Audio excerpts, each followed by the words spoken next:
live pa rin po tayo dito ngayon sa lungsod ng Makati para po sa Lab for All program. Libreng laboratorio, gamot at konsultasyon para sa lahat. Programa po ito ng ating Pangulong Ferdinand R. Marcos Jr. at the First Lady Liza Araneta Marcos. And since it's a one-stop shop, kasama na po natin ngayon ang kinatawan po mula po sa Department of Trade and Industry. Siya po ang Acting Regional Director ng DTI NCR na si RDJ Acar. RDJ, good morning! Good morning, good morning. Alright, welcome po sa Rise and Shine Pilipinas. Sir, ano po ang mga serbisyong handog po ng Department of Trade and Industry dito po sa Lab for All program para po sa ating mga kababayan, especially po sa mga micro, small, and medium entrepreneurs? Unang-una po sa lahat, maraming salamat sa pag-imbita sa amin dito. Sa DTI, ang Department of Trade and Industry, sa pangunguna ng aming mahal na Secretary Cristina Iroque, ang aming ROG family headed by Yusek Lucila Ilanteona, at ang aming buting ASEC Dominic Tolentino ay taus-pusong sumusuporta sa mga programa at inisyatibo ng ating First Lady, Liza Araneta Marcos. Una po, nilagay po natin dito ang ating Negosyo Center booth kung saan ang ating mga micro, small, and medium enterprises ay makakapunta para makapag-rehistro ng kanilang negosyo, whether that is original certificate or ang ating pong renewal. Meron din po tayo dito ng mga BMBE or the Barangay Micro Business Enterprises kung saan pwede sila mag-register po sa ating negosyo booth. Aside from the registration, meron din po kami business counseling kung ang ating mga MSMEs o ang ating mga potential MSMEs ay gusto magnegosyo pero wala po silang kalaman. Meron po kami dala dito na business counselor kung saan pwede silang mag-advise sa kanilang mga negosyo. On top of that, meron din po kaming information advocacy kung saan amin po sinasabi dyan ang aming mga upcoming activities and programs para sa ating MSMEs. Ang lahat po na ito ay ginagawa namin para mapaunlad ang ating MSME dito sa NCRO. So yung lahat ng kanilang iisipin sa pagsisimula ng negosyo, nandito yung DTI to Yes. guide them from the very start. Yes. And even counseling meron. Meron. Alright, pero syempre, isa sa mga key element ng pagnenegosyo at pagtatayo ng small business, yung puhunan, RDJ. Oo. Do you also provide assistance sa ating mga kababayan na gusto magnegosyo pero iniisip paano makakapagsimula because of funding? Aside from the trainings na nabanggit ko kanina, meron din tayong funding which is meron tayong attached agency ng Department of Trade and Industry which is our SB Corporation. The SB Corporation, ito po yung nagpapautang sa ating mga MSME as low as 30,000 and up to 20 million. Okay. From 30,000 to 5 million, that is non-collateral. No? That is tulong natin sa ating mga entrepreneurs or MSMEs at a very minimal interest rate of 1% per month. So napakaliit, kayang-kaya ito ng ating mga MSMEs. Okay. Doon naman po sa mga kabataan natin, mga young entrepreneurs, ano pong programang handog po ninyo sa kanila? Yeah. Para sa ating mga kabataan, ages from 18 to 30 years of age, meron po tayong YEP or Youth Entrepreneurship Program.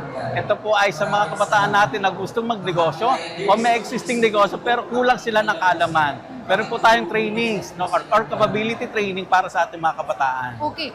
Also, one of the programs ng DTI, yung One Town, One Product. I understand dun sa booth ninyo may mga naka-feature din ng iba't ibang mga produkto. Tell us more about that. Mas pinalakas natin ang One Town, One Product o auto program dahil sa isang batas which is RA 11960. Mas pinalakas natin yung auto. Ito, ang example ko lang, if you are an entrepreneur, may product ka, meron tayong product development, meron tayong, aside from product development, the packaging itself, paano. May mga products tayo na sa tingin natin, masarap, maganda, pero kulang sa packaging. Okay. Pag tinignan, sarap niyan, pero hindi enticing sa consumer. So meron tayong programa wherein pwede nating i-develop yung packaging, the labeling, to level up yung ating marketability ng products natin. So aside from that, again, continue ang ating capacitate sa ating mga entrepreneur to elevate their products locally para mag-sell nila locally and globally.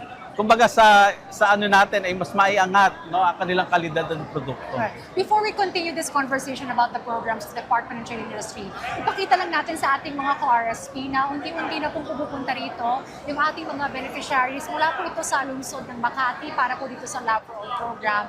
Handog po rin dito ang iba't iba pong mga serbisyo mula po sa pamahalaan. But primarily, of course, they are here also para po sa kanilang mga libreng medical check-up, mga consultations, laboratory, at meron po dito mga doctors from Department of Health as well, and even po mula sa local government unit para po dun sa mga magpapakonsulta ng iba't iba po nilang makasakit. Kasi ang maganda dito sa Lab for All program, so you will undergo screening, and then kung may kailangan laboratory, may mga mobile labs din dito. And then kung gamot na kailangan mo, pwede rin nilang i-provide dito. Alright, so again, we're going back to the programs of the Department of Trade and Industry, sir. So dito sa Makati, ano ba yung kanilang pinagmamalaking produkto? And also, you've mentioned na paging sa packaging, yung kanilang pang-represent yung mga products nila, DTI is also there. Yes, actually we have the every year may OTOP kami with this ACT. Triads na yan kung saan pwede nilang i-elevate. Nag-hire kami ng mga specialists or mga consultant to elevate their products, to elevate their packaging. Alright. Sige, siguro sir, panghuli na lamang po, mensahe nyo na lamang po sa ating mga manonood na gusto rin po humabol dito sa Lab for All program, and also, ano po yung mga services na pwede po nilang makuha pa sa DTI even after the Lab for All program. Aside from, I mentioned earlier, meron din kaming search service facilities. No? Meron din kaming YEP, meron kaming PPG. Now, kung sa mga ating mga manonood, ka-RSP, you can go directly no po, sa ating negosyo center nationwide. Meron po tayong 1,427 negosyo center nationwide.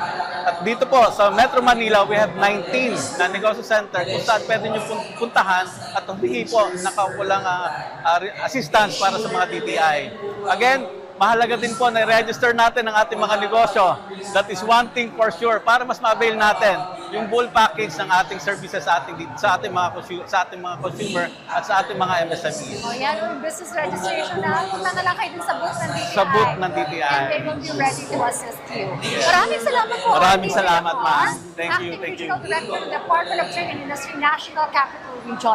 So isa lamang po ang DTI sa marami pang mga government agencies na kasama po dito sa Lab for All program, because again, aside from free medical services, iba't ibang government agencies and even from the private sector narito po para magbigay po ng serbisyo, ilapit po sa mga benepisyaryo. At yan muna ang latest mula dito sa lungsod ng Makati para sa Lab for All program for now. Back to studio!